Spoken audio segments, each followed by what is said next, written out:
The Pixel 4a is a phone that came out in 2020 and still has a special place in my heart, and that's why I'm holding on to it, although I am using the Pixel 6 Pro as my daily driver. Now that's something I constantly ask myself, and I got a few answers that were interesting, so that's why I'm going to share that with you today. And not just that, I'm also going to help you understand if the Pixel 4a could be the perfect phone for you, because it checks a few boxes which almost no other phone checks out in 2022. And also if you should wait it out for a potential successor of it. Hey, this is Shreyas and welcome back to another video. Today we are going to check out the Pixel 4a in 2022. And if you like such content, make sure to like this particular video, subscribe to the channel and stay notified, because I'll be making my long-term review on the Pixel 6 Pro very soon. So with that said, this is Shreyas and let's check that out.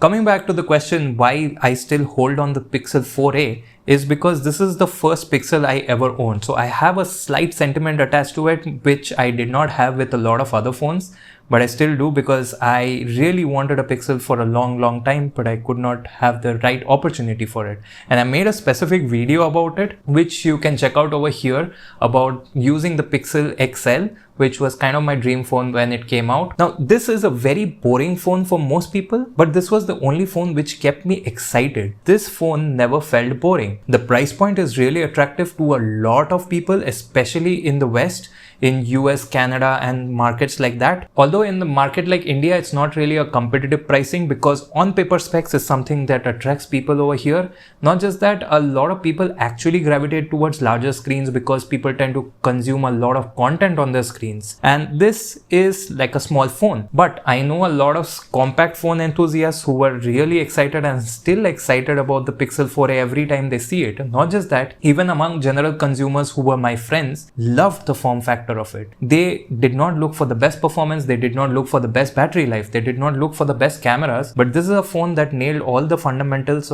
and actually looked nice, had a good display, kind of mediocre battery life, a great camera for although it's a single lens only front and back, and it gave an experience like no other phone. Now I made a specific video about the Pixel exclusive features. You can check it up in the card over here, and that's something also that kept me really interested, because apart from the Android updates coming in for the first date, the feature drops were something that I was looking forward to every time. I did not know what crazy thing Google will enable on this phone, which I'd never thought of a phone performing before.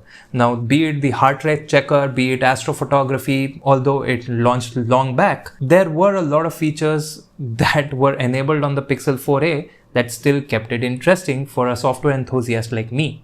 Then there is the general consumers. As I said, the general consumers loved the form factor. Not just that, there is one more practical reason why people love the Pixel 4a is the retention of the headphone jack. Now this launched at around 30,000 rupees apart from promotions initially when it sold in India. A lot of phones even in this particular price range lost the headphone jack by the time the Pixel 4a launched. And not just that, consecutive phones which launched were dropping the headphone jack left and right to a large extent. And almost no phone could match the around 150 gram weight and this small form factor, which made it so comfortable in the hand that it's really refreshing even for me who likes hefty big screen phones to go back to this, because it's so refreshing and relaxing. So let me list down the top reasons you might still want the Pixel 4a. Number one, and obviously it should be the form factor. The form factor is gonna make or break the Pixel 4a for you. Number two, headphone jack. That is a thing that is becoming extinct very rapidly, even in the budget section or the mid-range section of the market as well. So that's something you should keep in mind. Next is an extremely capable, small but reliable camera. Now that is something that in India at least is not very common. You do get good performing camera phones and a lot of lenses as well, but the processing that Google does and special modes like astrophotography, although Realme etc. are bringing in starry mode etc., this still I think is very easy to use and does best. Now this was the last phone to get the unlimited Google Photos backup, although in the lowest tier but still it's unlimited backup and something that you can't really beat in this particular market. And another reason is the fingerprint sensor at the back. It's very easy to reach, it is very responsive, and not just that, obviously it acts as pulling down for your notification tray as well. For the enthusiasts out there, if you want to try out Android 13 on day one, this is a phone to go for, because I don't think anybody else will provide not just the developer previews but even the open betas and the final build before Google does, most probably. And apart from that, I actually have a friend and fellow YouTuber, Gaurang, who will share his thoughts on why he is also still holding on to the Pixel 4a, although he has such a wide access of phones. So over to you, Gaurang. Thank you, Shreyas, for letting me be a part of this. The Pixel 4a has been one of the most interesting devices that I've used.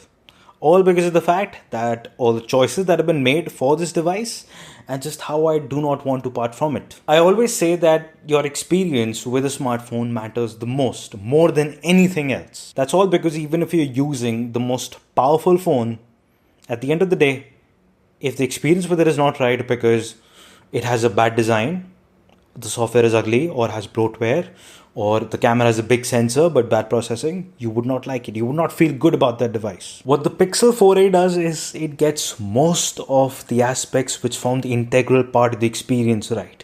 Not all of them, but most. It has an OLED display which looks great. The design is small, it's easy to use, it's lightweight. The vibration motor is better than a lot of the other phones in this price range and even higher. And all of that before we get to the stock UI and the great camera. Yes, the processor is not the fastest, so the phone stutters. The display is not even 90 Hz. These are very, very valid reasons to not get this phone. But again, this phone is not meant for most people. This is meant for very specific people that care about the stock UI, the software updates, the great camera, and all of the other stuff that I mentioned. There is simply no phone that can do all of this all at once at this price, even today. And hence, I do not want to really sell the phone. I want to keep it and I want to continue using it as long as it works. Thanks for sharing your thoughts on the Pixel 4a, Gaurang. There you have it. This is the Pixel 4a in 2022. If you want to know more about the Pixel 4a, its cameras, its features, the Android 12 run through of all the betas, obviously the exclusive features which you can enjoy on the Pixel 4a, make sure to go to the card over here. I have a playlist of all these particular videos. Go through them, and if you like them, make sure to like and comment over there as well. So I hope you enjoyed this particular video. I will be going back to my Pixel 6 Pro and making its long-term review because I've had it for a long while. It's time you guys know how its experience is, especially for someone whose market is not offering this particular phone because it had a very conservative launch. With that said, that's it for this particular video. Thank you for watching, and I'll catch you in the next one.